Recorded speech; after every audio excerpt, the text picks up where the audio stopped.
attendant too fawned over his every whim. One day, two cunning swindlers arrived in the kingdom, posing as master weavers. They claimed to create the most magnificent fabrics, invisible to anyone who was stupid or incompetent. The emperor, eyes wide with greed and excitement, eagerly commissioned a grand suit. I must have it, he declared, clapping his hands together with glee.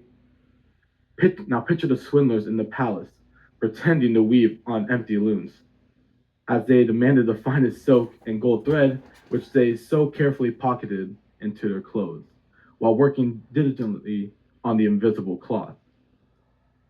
They moved their hands with exaggerated flourish, making a grand show of their work. Their faces serious and focused as they were crafting the most delicate and intricate fabric anyone's ever seen. The emperor, eager to see their progress, sent his most trusted ministers to check up on the weavers. Now imagine the ministers, eyes wide with confusion and fear, staring at empty looms. They gulped nervously, their hearts pounding in their chests, afraid of being deemed unfit for their positions. Exquisite! Magnificent! They exclaimed, forcing smiles and nodding vigorously, though their eyes saw nothing. News of the emperor's magnificent new clothes spread like wildfire. The entire kingdom buzzed with excitement, everyone pretending to admire the invisible fabric to avoid appearing foolish. The anticipation built up until it felt like the air itself was vibrating with eagerness. At last, the day of the grand parade arrived. The emperor, dressed in his new clothes, strode the streets with his head held high, his stride confident. Now imagine the scene. The emperor proudly parading in his underwear, believing himself to be adored in the finest garment, but his pale bare legs and torso gleamed in the sunlight, like if a vampire was getting beamed down. But he walked with dignity of a king in full regalia.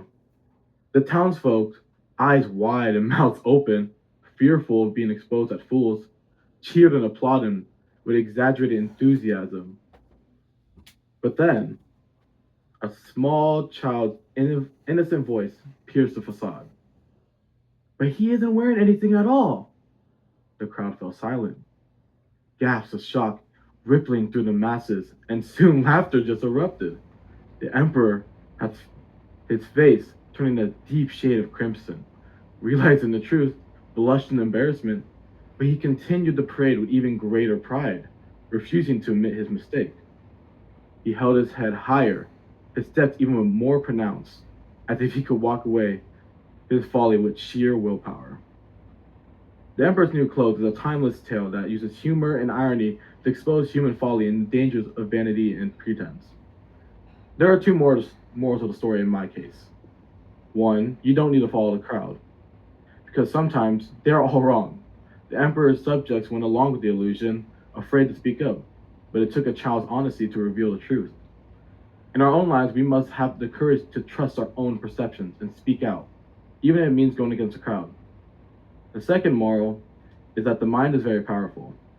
As the story ended, the king, as was said, started parading with just greater pride than what he already had. Sometimes in life, things don't go your way, or you become a fool in someone else's play, and that's okay. It's how you take the next steps to it to determine what you're going to make of the situation, and not what someone has made of you. Thank you.